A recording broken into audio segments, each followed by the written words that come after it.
Well, it's finally election week. By now, the money has mostly all been spent. The final ads are airing. All signs pointing to a historic turnout. So with just a few hours left, who has the advantage going into Election Day? Let's start with the GOP. Advantage number one for them: recent history. If we look at the poster of all the men who've held the job of president, you realize quickly that recently they tend to have rough midterm elections during their first term. George Herbert Walker Bush, his Republican Party didn't win in 1990. Bill Clinton's Democrats lost big in 94. So did Democrats in 2010 when Obama was president. And Trump lost the House in 18. George W. Bush, the only recent president not to suffer a setback, but 9/11 happened and his approval ratings were high.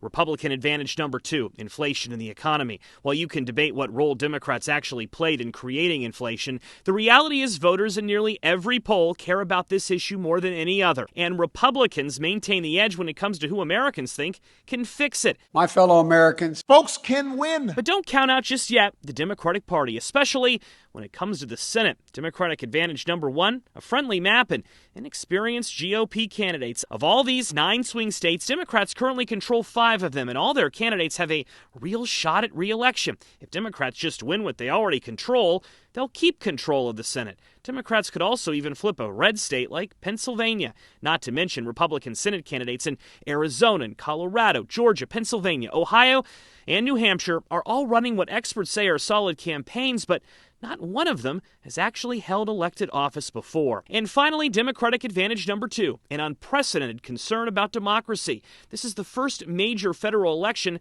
since the January 6th attack at the Capitol, and we still don't know if Republicans will be penalized for their alleged role on that day. One thing is clear: the White House will have to work with whichever party controls Congress after Tuesday's election. If Republicans take back just one chamber, it will create new political debates in this country over everything from the IRS to the border. In Washington, I'm Joe St. George.